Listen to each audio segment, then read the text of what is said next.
ಪ್ರೇಮದಿಂದ ಬಂದರೆ ಇವನು ಪ್ರೇಮ ರಾಜ, ಕರುಣೆಯಿಂದ ಬಂದರೆ ಇವನು ಕಾಮರಾಜ, ದೇಶದಿಂದ ಬಂದರೆ ಯಮ ಯಮ ಯಮರಾಜ.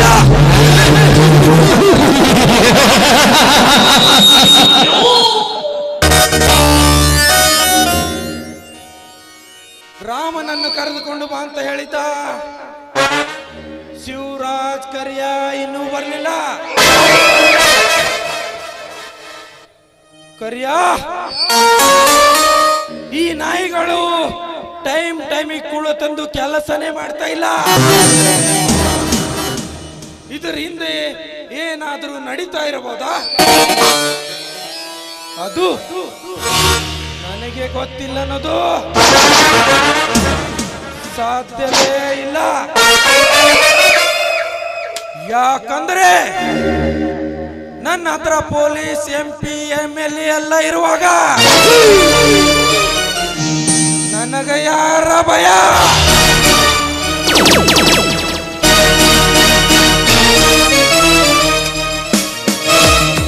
ಯಜಮಾನ್ರೆ ನಮ್ಮ ಗಂಧದ ಲಾರಿಯನ್ನು ನಮ್ಮ ಶಿವರಾಜಪ್ಪನವರು ಬಿಡಿಸ್ಕೊಂಡು ಬಂದಾರಲ್ಲ ರೀ. ಶಬ್ಬಾಸ್ ಕರಿಯ ಶಬ್ಬಾಸ್. ನಂಬಿಕೆ ವ್ಯಕ್ತಿ ಅಂದ್ರ ನೀವೇ ನೋಡಿ.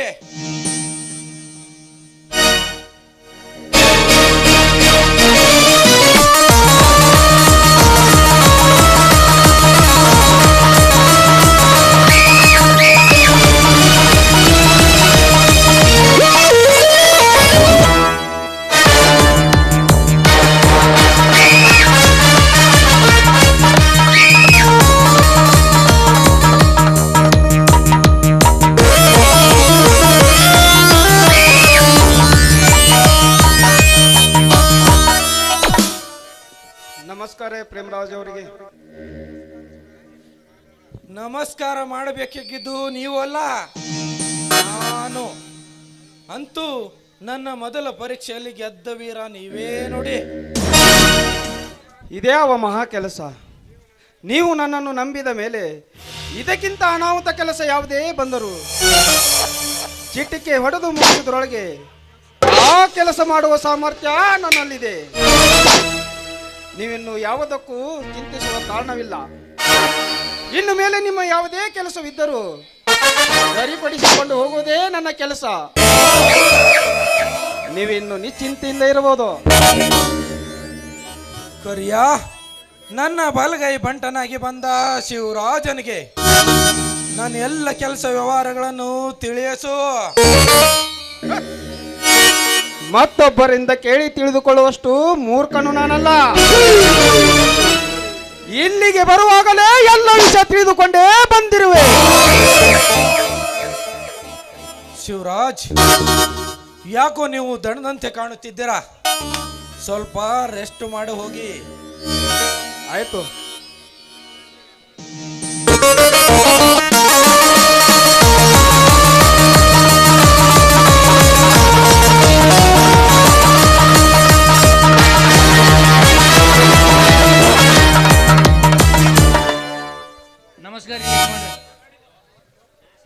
ಶಂಕರ್ ಭಟ್, ನಮಸ್ಕಾರ. ಚಮತ್ಕಾರ ಆಮೇಲೆ ಮೊದಲ ಹೋದ ಕೆಲಸ ಎಲ್ಲಿಗೆ ಬಂತು?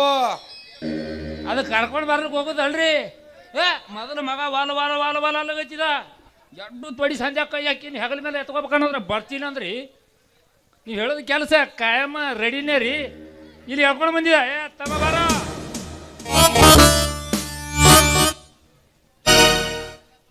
ನಮಸ್ಕಾರ ಸಾವುಕಾರ್ರೆ. ಬಾ ರಾಮ ಬಾ ಬಾ ಅಂತ ಹೇಳಬೇಕಲ್ಲ ತಾನೇ ನಿನಗೆ.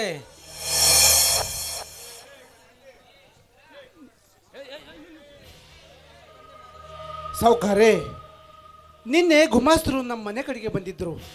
ಏನು ಅಪರೂಪಕ್ಕೆ ನನ್ನನ್ನು ಭೇಟಿಯಾಗಬೇಕಂತ ಹೇಳಿದ್ರಿ ಅಂತ. ಏನೈತಿ ಸಮಾಚಾರ? ಅಂದಂಗೆ ಎಲ್ಲ ವಿಷಯ ತಿಳಿದುಕೊಂಡಂತೆ ಬಂದ.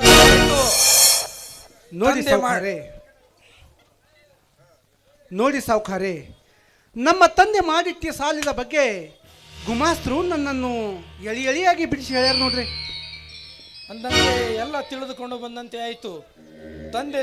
ತಂದೆ ಮಾಡಿದ ಸಾಲವನ್ನು ತೀರಿಸಿ ಹೋಗಂಗೆ ಕಾಣುತ್ತೀಯ ರಾಮ. ಹಾಗೆ ನೋಡಿದರೆ ನೀನು ನಮ್ಮವನು ಅಂತ ಹೇಳಿ ಸುಮ್ಮನೆ ಬಿಟ್ಟಿದ್ದೆ. ಹಾಗೆ ನೋಡಿದರೆ ಅದು ಸುಮ್ಮನೆ ಬಿಡ್ಲಕ್ಕೆ ಬರೋದಿಲ್ಲ. ಹೇಗೋ ಬಂದಿದ್ದೀಯಾ, ಪೈಸಾ ಚುಕ್ತ ಮಾಡಿ ಹೋಗ್ತಾ ಇರು. ಸಾವುಕಾರೆ, ನಾನು ಚಿಕ್ಕವನಿರುವಾಗ ನಮ್ಮ ತಂದೆ ಮಾಡಿದ ಸಾಲವನ್ನ ಪ್ರತಿ ವರ್ಷ ನಾನು ನಮ್ಮ ಹೊಲದಿಂದ ಬರುವ ಬೆಳೆಯನ್ನು ಮಾರಿ ಆಗಲೇ ತೀರಿಸಿದ್ದೀನಿ. ಈಗ ಇನ್ನು ಸಾಲ ಇದೆ ಅಂದರೆ ನಾನು ಎಲ್ಲಿಂದ ಕೊಡಬೇಕು ಸಾವುಕಾರೆ? ಹೇಗೆ ತೀರಿಸಬೇಕು? ಎಲ್ಲಿಂದ ಕೊಡಬೇಕಂದ್ರೆ ನಾವೆಲ್ಲಿ ಹೇಳಿದ್ದೇವೆ ನಿನ್ನ ತಂದೆ ಸಾಲವನ್ನು ತೀರಿಸಿ ಹೋಗಿದ್ದೇನೆ ಅಂತ? ಅದು ಎಲ್ಲ ಹಳೆ ಪುರಾಣ. ಅದು ಏನು ನನಗೆ ಬೇಕಾಗಿಲ್ಲ. ಹೇಗೋ ಬಂದಿದ್ದೀಯಾ, ಕೊಡೋದನ್ನು ಕೊಟ್ಟು ನಮ್ಮ ಹೊಸ್ತಲಿಂದ ಹೊರಟು ಹೋಗು. ಇಲ್ಲದಿದ್ದರೆ ಅದರ ಪರಿಣಾಮ ನೆಟ್ಗೆ ಇರೋದಿಲ್ಲ. ತಿಳಿಯುತ್ತೇನೋ? ತಿಳಿಯಿತು ಸಾವುಕಾರೆ. ನೀವು ಆಡುತ್ತಿರುವ ಒಂದೊಂದು ಮಾತಿನ ಅರ್ಥ. ನಮ್ಮಂಥ ಕಡು ಬಡವರು ಅಲ್ಪರು ನಿಮ್ಮ ಮುಂದೆ ಬಾರಿ ಬದುಕಬಾರದೆಂಬ ನಿಮ್ಮ ಉದ್ದೇಶ. ಅದಕ್ಕಾಗಿ ನಮ್ಮ ಅಪ್ಪಾಜಿಗೆ ಆವತ್ತೇ ಹೇಳಿದೆ, ಅಪ್ಪಾಜಿ ಇವರನ್ನು ನಂಬಬೇಡಿ, ಇದರಲ್ಲಿ ಏನೋ ಮೋಸ ಇದೆ ಅಂತ. ಆದರೆ ಮಗು, ನೀನು ಇನ್ನೂ ಚಿಕ್ಕವನು, ತಲೆಯ ಮೇಲಿನ ಮಾಂಸಹಾರದವಂತ ನನಗೆ ಬೈದು ಬಿಟ್ಟು ಆಯಿತು ಸಾವುಕಾರೆ. ನಿಮಗೆ ಕೊಡಬೇಕಾದ ಇನ್ನುಳಿದ ಅಲ್ಪ ಸ್ವಲ್ಪ ಸಾಲವನ್ನ ಆದಷ್ಟು ಬೇಗ ಕೊಟ್ಟು ಋಣಮುಕ್ತಿ ಪಡೆಯುತ್ತೇನೆ. ಅದಕ್ಕಾಗಿ ನನಗೆ ಕೆಲವೊಂದು ದಿವಸ ಕಾಲಾವಕಾಶ ಕೊಡಬೇಕಂತ ತಮಗೆ ಕೈ ಮುಗಿದು ಕೇಳಿಕೊಳ್ಳುತ್ತೇನೆ ಸಾವುಕಾರೆ, ಕೈ ಮುಗಿದು ಕೇಳಿಕೊಳ್ಳುತ್ತೇನೆ. ಈ ನಿನ್ನ ಮೊಸಳೆ ಕಣ್ಣೀರು ನನಗೆ ಬೇಕಾಗಿಲ್ಲ. ಏನಿದ್ರು ಕೊಡ ತೊಳುವೆ ಶೇಖ್ ಬಾ. ಹೇಳಿ ಸಾವುಕಾರಿ, ಇನ್ನು ಏನಿದೆ ಬಡ ಬಡ ಹೇಳಿಬಿಡ್ರಿ.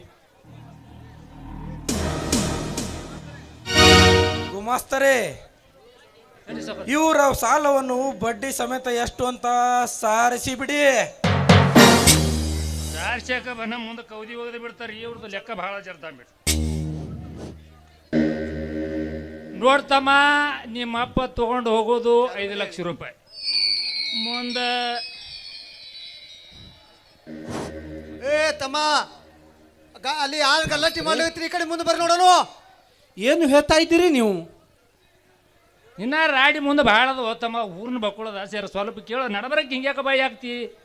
ನೋಡ್ತಮ್ಮ, ನೀವು ಚಿಕ್ಕವ್ರಿದ್ದಾಗ ನಿಮ್ಮಪ್ಪ 5 ಲಕ್ಷ ರೂಪಾಯಿ ಸಾಲ ತೊಗೊಳ, ಅದಕ್ಕೆ ಚಕ್ರ ಬಡ್ಡಿ ಆ ಬಡ್ಡಿ ಈ ಬಡ್ಡಿ ಹಚ್ಚಿ ಟೋಟಲ್ 10 ಲಕ್ಷ ರೂಪಾಯಿ ಆಗ್ಯದ. ಈಗ ಮುಂದಿನ ವಿಚಾರ ಏನತ್ತೀರಿ ನೋಡ್ರಿ.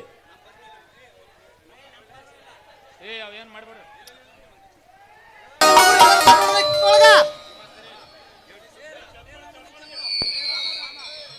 ಗುಮಾಸ್ತರೇ, ಹೇಳ್ರಿ ಸಾವ್ಕಾರ.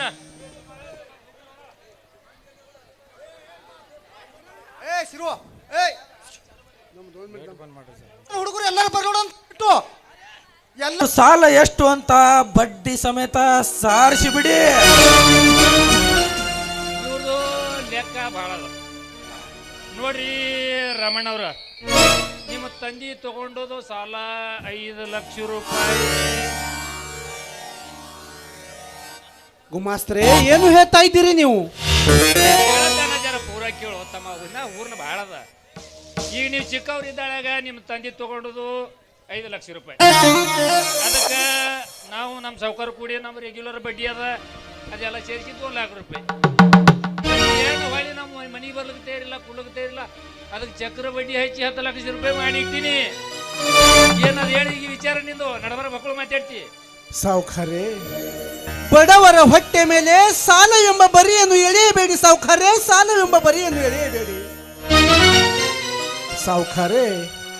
ನಮ್ಮ ತಂದೆ ಮಾಡಿಟ್ಟಿರುವ ಸಾಲವನ್ನ ನಾನು ನಮ್ಮ ಹೊಲದಿಂದ ಬರುವ ಬೆಳೆಯನ್ನು ಮಾರಿ ಆಗಲೇ ತೀರಿಸಿ ಬಿಟ್ಟಿದ್ದೇನೆ. ಈಗ ಇನ್ನು ಸಾಲ ಇದೆ ಎಂದರೆ ನಾನು ಎಲ್ಲಿಂದ ಕೊಡಬೇಕು ಸಾವುಕಾರೆ? ಹೇಗೆ ತೀರಿಸಬೇಕು? ಎಲ್ಲಿಂದ ತಂದು ಕುಡಿಬೇಕಂದರೆ ಇದ್ದ ಮನೆ ಮಾರಿ ತಂದು ಕೊಡು. ನಿನ್ನ ತಂದೆ ಮಾಡಿದ ಸಾಲವನ್ನು ತೀರಿಸಿ ಋಣಮುಕ್ತನಾಗು. ಅದು ಆಗದಿದ್ದರೆ ನಿಂದು 1 ಎಕರೆ ಹೊಲವನ್ನು ಮಾರಿ ತಂದು ಕೊಡು.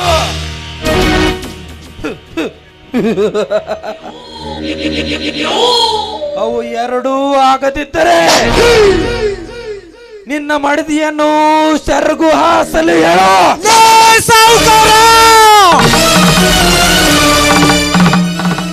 ನಾಲಿಗೆ ಸ್ವಲ್ಪ ಬಿಗಿ ಹಿಡಿದು ಮಾತನಾಡು. ಪವಿತ್ರವಾದ ನನ್ನ ಹೆಂಡತಿಯನ್ನು ಶೆರುಗಾಸು ಅಂತ ಹೇಳ್ತೇನೋ ಲುಚ್ಚ. ಅದು ಓದ್ತಮ್ಮ ಇದಕ್ಕಿದ್ದ ಮಾತಾಡೋಣ ಎದ್ದು ಬಂದು ಎದಿ ಓದವ್ರಂಗೆ ಮಾತಾಡಗತ್ತಿದಿ ಅಂತ ನಿನಗೆ ಜರ ಅಬ್ರು ನಾಚಿಕೆ ಇತ್ತಂದ್ರೆ ಕೊಟ್ಟು ಬಿಡಬೇಕು. ದೇತು ದಿಲಾತು ದೇಲೆವಲಕ ಗರ್ದಿಕತ್ತು ನಕ್ಕ ರೋಗ ಬೈಟ್ ಹೋಗೋಣ ನೈತೋ ಮನಿ ಖಾಲಿ ಕರ್ನ ಬಾ. ಮಾಸ್ತರೇ, ಸಮಾಧಾನ ಕೊಡುವ ಸಾಲದ ಬಗ್ಗೆ ಕೇಳಲಿ. ಅದನ್ನು ಬಿಟ್ಟು ಪವಿತ್ರವಾದ ಸೀತಾಮಾತೆ ಅಂತಿರುವ ನನ್ನ ಹೆಂಡತಿಯ ಸೆರಗನ್ನು ಹಾಸು ಅಂತ ಹೇಳ್ತಾನೆ ನಾಯಿ ಲುಚ್ಚ. ಇಂಥವನನ್ನು ಬಿಟ್ಟು ಬಿಡು ಅಂತ ಹೇಳ್ತೇನಲ್ಲೋ ಚಮಚ ನನ್ನ ಮಗನೇ. ಇದ್ಯಾ ಮನುಷ್ಯಾಗ ಚಮಚ ಸೌಕಾರ ನಿಮ್ಮ ಲುಚ್ಚ ಅಂದ ಹೊಯ್ಕೋತ ಹೋಗಲಕ್ಕ ಈ ಮಗ ನನಗೆ ಚಮಚ ಅಂದ್ರೆ ಬಿಡಬೇಡಿ. ಈ ಮಗನಿಗೆ ಕೊಂಬ ಕಟ್ಟಿ ಎಲ್ಲವೆಲ್ಲ ಪುಡಿ ಪುಡಿ ಮಾಡಂಗ್ ಹೊಡ್ರಿ. ಲೇ ಗುಮಾಸ್ತ, ನನ್ನ ಎಲುಬು ಪುಡಿ ಪುಡಿ ಮಾಡಲು ನಾನೇನು ನಿನ್ನ ಸಾಹುಕಾರನ ಹಾಗೆ ಸಿಕ್ಕ ಅವರ ಹಣವನ್ನು ಕೊಳ್ಳೆ ಹೊಡೆದು ಬೆಳೆದವನಲ್ಲ ಕಣೋ. ಪವಿತ್ರವಾದ ಈ ಮಹಾರಾಷ್ಟ್ರ ಮಾತೆ ಮಣ್ಣಿನಲ್ಲಿ ಹುಟ್ಟಿ ಎನ್ನ ಹಡೆದವನ ಎದೆ ಹಾಲು ಕುಡಿದು ಬೆಳೆದ ಗಟ್ಟಿ ದೇಹವಿದು. ಹಂದಿ ಹಾಲು ಕುಡ್ದಿದ್ದೆವು, ತಾಕತ್ತಿದ್ರೆ ಮುಟ್ಟಿ ನೋಡು ನನ್ನನ್ನು. ಹಂದಿ ಹಾಲು ಕುಡ್ದಿದ್ದೆವು, ನಾವು ಬಿ ತಾಯಿ ಹಾಲೇ ಕುಡ್ದಿದ್ದೆವು. ಈ ಕಡೆ ನಮ್ಮ ಸೌಕಾರ ಜರ ಹಾಲು ಕುಡ್ದು ಹುಚ್ಚು ಮಾಡ್ಲಾಕತ್ತಾರ ಅಟ್ಟೆ. ಹಾಗೇಕೆ ಹುಚ್ಚರಾಗಿ ಅರ್ಚಿಕೊಳ್ಳುತ್ತೀಯೋ ಕೋತಿ? ಈ ನಮ್ಮ ಗುಹೆ ಒಳಗೆ ಬಂದ ಭೇಟಿಯನ್ನು ರುಚಿ ತೋರಿಸದೆ ಬಿಡುವನಲ್ಲ ಈ ಪ್ರೇಮರಾಜ್. ಲೇ ಸಾಹುಕಾರ, ರುಚಿ ತೋರಿಸುವವರೆಗೆ ಸುಮ್ಮನೆ ನಿಂತಿರಲು ನಾನೇನು ಷಂಡನೇನೋ? ನೀನು ನಿಮ್ಮಪ್ಪನ ರಕ್ತಕ್ಕೆ ಹುಟ್ಟಿದ ಗಡಿಸೆಯಾಗಿದ್ರೆ ಮುಟ್ಟಿ ನೋಡು ನನ್ನನ್ನು. ಆಗೈತಿ ನಿನ್ನ ಕತಿ, ಇನ್ನು ನಿನ್ನನ್ನು ಬಿಡಲಾರೆ.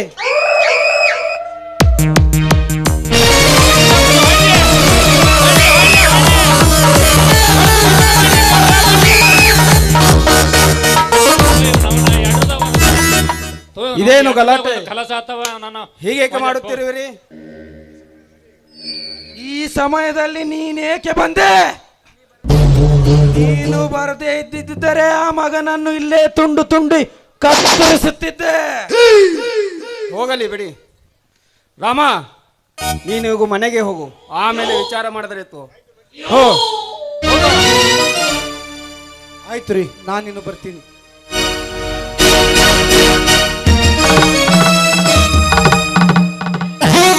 ಏನು ಯಜಮಾನ್ರೆ, ನಾವು ತಿಳಿದವರು ಈ ರೀತಿ ಮಾಡೋದೆ?